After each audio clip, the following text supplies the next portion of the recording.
so I got this revelation, kind of excited in Ephesians 6, and I'm in the middle of this letter, and I'm in this reclining chair, and so to my left is a sliding door, and after God gives me this revelation and I'm starting to write it, outside of the door, I hear this sinister laughter. Kind of like the worst movie that you have. I can't really explain it, but I knew what it was, and I got a chill, and I knew because I was about to continue telling in this letter that I'm writing to my boys in prison about this revelation that I just got to figure out how these things could happen. So at that time, so here's the crazy part. I'm writing this letter, I hear this sinister laughter, and I'm in this reclining chair, and the chair, raises up and it's going towards the ceiling. When it's raising up, I should have been sleeping through the night.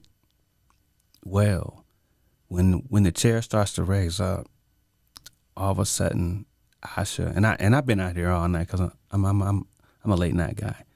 At that time, Asha starts to cry, and like I say, she's less than a year, but I know she's sleeping through the night now.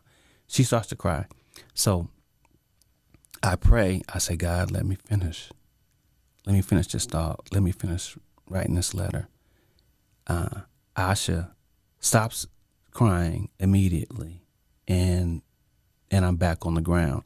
So this was a little funny thing about the chair raising. It's not like I looked to the side and saw myself up, but it was just, I'm just in this space, and I feel like the chair is going up.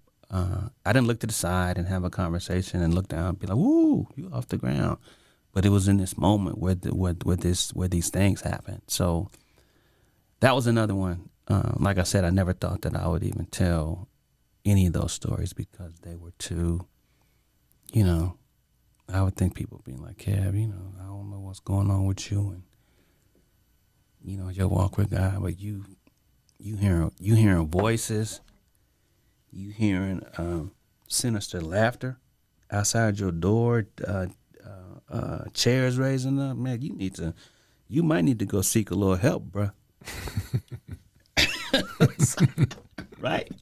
Right. So I never told nobody, man. I'm talking about for like a long time, like 10 years, like I said. And only reason why I wrote that was because, like I said, God and he encouraged me to write this book. So I lived in Boulder at the time. I was working for IBM, and this night, I wasn't drunk. At that time in my life, I was probably doing a lot of reckless stuff. But this night, I wasn't. I had been working long hours. I was on a program, and we were trying to get some stuff done, and it was probably working 50 plus hours a week. I had just flew back from New York, visited my wife's family, and I came back early because the project was over budget and behind schedule. So for me, to answer that question, the night of my car accident, which happened in Boulder, Colorado, close to our townhouse at that time. So I had, driven the 30 miles, and I was almost home, and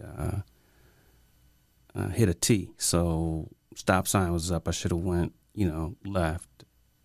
But to go straight, there was a barrier and like a little ravine. So I blew through it. But that night, that early morning when I woke up in the hospital, God spoke to my spirit, and I knew that he had kept me. I can't really explain it, but I sensed that that night I should have died, but I didn't, and I knew it. So that was a defining moment for me to actually set my foundation differently than it had ever been. So that's my answer to that question. I got pretty good at the game, and so my senior year, I didn't know anything about HBCU. My cousin, which is Eric, who was my aunt's son, he went to San Jose State, so all I knew that I was going to go to San Jose State. Well, at that time, there was a guy that went to my high school that I didn't know, and he called me, and he was like, "Hey, Kev, I think I can get you a scholarship to go to Grambling." And I was like, "Okay." I was like, "A scholar? What?" My mom was, she had a regular job. I mean, we didn't, she didn't have the money to think about, paying for college, if you will. But she always talked to me when I was growing up. I always knew that I would go to college. Didn't know how I would pay for it, but she always spoke of that and was serious about me doing my homework. She would call me while she was at work to see if I made it home, and the first question she would ask is, "Have you done your homework yet?" So I was kind of disciplined in doing my work. So anyway, Richard, that went to my high school, that went to Grambling, said, "I think you can get me a scholarship." So give my phone number, and then this Grambling alumni guy, can't believe I can't remember his name right now, but he called me and he was like, "Hey, I want to put you in contact with the coach of Grambling." And so he got that going, and coach called me and asked me about some numbers and talked golf to me. And I guess whatever I was talking about and whatever he had heard was good enough.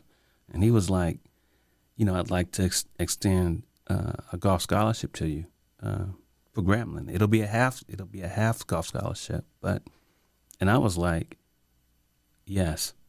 So that's how I got to Grambling, and I played that first year, and that ended up turning into a full scholarship. But that's how I made it to Grambling.